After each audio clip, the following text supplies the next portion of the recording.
Daha yeni başlayanlara ve başlayacaklara nasıl tavsiyelerde bulunursun? Bunu soracağım.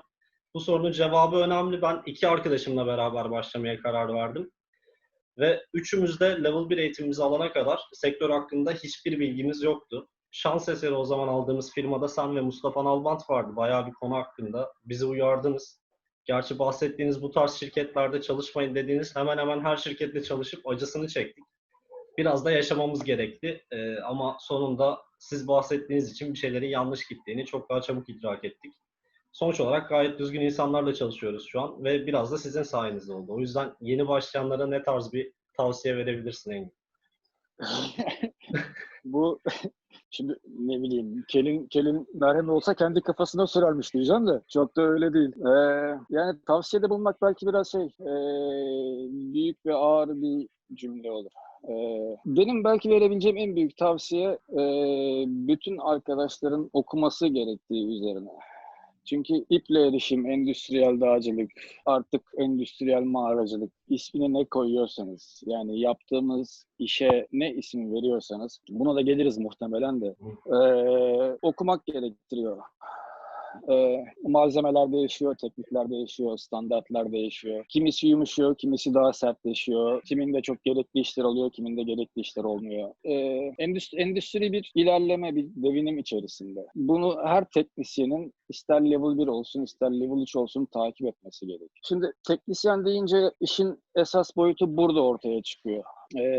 Bizim yaptığımız iş aslında bir teknisyenlik değil. Bunu kabul etmemiz gerekiyor. Neden kabul etmemiz gerekiyor? Çünkü 5 günlük bir eğitim, 5 günlük teşekkür ederim Papatya. 5 günlük bir eğitim ve 1 günlük bir sınav sonucunda kimse teknisyen ve meslek sahibi olamaz. Yani bir avukatın avukat olabilmesi için 4 sene okuması, işte birkaç sene staj yapması gerekiyor. Bir kaynakçının iyi bir kaynak teknisyeni olması için yıllarca basit kaynak yapması gerekiyor ki sonra ağır kaynaklara geçebilsin. Boru kaynağıdır, tavan kaynağıdır vesaire gibi. Bu adamlar teknisyen. Bizim öncelikle bunu kabul etmemiz gerekiyor. Eğer biz iple erişim teknisyeni olmak istiyorsak bu konuya hakim olmamız gerekiyor. Kendimize teknisyen diyebiliyor olmak istiyor isek. Yoksa yani toplam 15 tane manevra yapıp iple tırmanıp inip bir tane adamı kurtarmak, bunlar çok uzay bilimi değil yani. Yani fiziği kuvvetli, işte zekası ortalamanın üzerinde ya da ortalama seviyesinde olan herkesin yapabileceği işler. Ama işin teknisyen olma kısmına geldiğimiz zaman da yani okumamızı öğrenmemiz gerekiyor. Arkasındaki bilimi öğrenmemiz gerekiyor.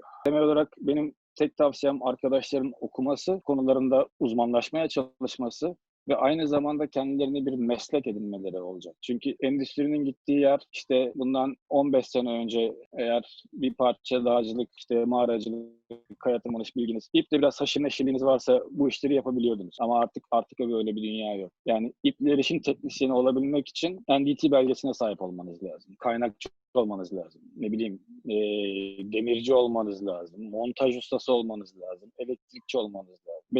Benim en büyük tavsiyem arkadaşlara bu olacak. Çünkü bir mesleğe sahip olmayan sertifikalı iple erişim teknisyenleri zaman içerisinde vasıfsız inşaat işçilerine dönecekler ki bu da çok yakın. Ya böyle bir şirkete girerken en azından uykusuz çalışmamaya, işte ne bileyim düzgün beslenmeden çalışmamaya dikkat edin tarzında şeyleri hatırlatıyordun. Evet. E, Yani bizim yaptığımız iş bedenimizi satmak. İşverene biz temel olarak bedenimizi satıyoruz. Bedenimizi satabilmemizin de tek yolu bu bedene sahip çıkmamız. Anladım. Yani kendinize iyi bakacaksınız. Yani içki için tabii ki ama işe sarhoş gitmeyin, uyuşturucu kullanmayın. Bunlar hep genel şeyler aslında. Ama kendinize sahip olun. Kendinize sahip olursanız ancak bu işe devam edebilirsiniz. Başka bir yolu yok yani. Ya bunlar önemsenmeyince de biraz şey oluyor. Yani çünkü düzgün koşullarda konaklamayıp düzgün koşullarda çalıştırılmayan insanlar da oluyor bazen. Şimdi işin patronaj kısmına gelirsek de durum çok acı verici Türkiye'de. Aslında dünyanın birçok yerinde öyle bu. Gelişmiş demeyeyim ya da daha zengin ülkeler arasında hemen hemen koşullar 3 aşağı 5 yukarı aynı. Yani temel olarak işçinin kendi işçilik bilincini oluşturması gerekiyor. Yani aldığınız parayı zamanında almanız lazım. Yediğinizin, içtiğinizin, yattığınız yerin düzgün olması lazım. Ya bugün işte para gelecek, işte fena da para vermiyorlar. Ben gideyim şantiyede işte 20 kişi aynı koğuşta kalayım, 30 kişi aynı banyoyu kullanayım. Böyle bir dünya yok. Yapmayın o zaman yani. Niye yapıyorsunuz abi? Yani gidip limon satılabilir eğer mesela para kazanmaksa. Daha iyi para kazanmak istiyorsanız daha iyi koşulları niye talep etmiyorsunuz? Yani herhangi bir iletişim teknisyeni Kanada'da aşağı yukarı $2.000 bir eğitim parasını ödemek zorunda. Sen kendine yatırım yapıyorsun, $2.000 para ödüyorsun. Türkiye'de işte aşağı yukarı 600-700 liraya eğitim veriliyor. Sen 600-700 lira cebinden para ödüyorsun. İşte sertifika sahibi olayım, çalışabileyim vesaire diye. Ama patronundan niçin iyi bir konaklama talep etmiyorsun? Yani işçiler birleşmezse patron niye onu umursasın ki? Patron da umursamaz.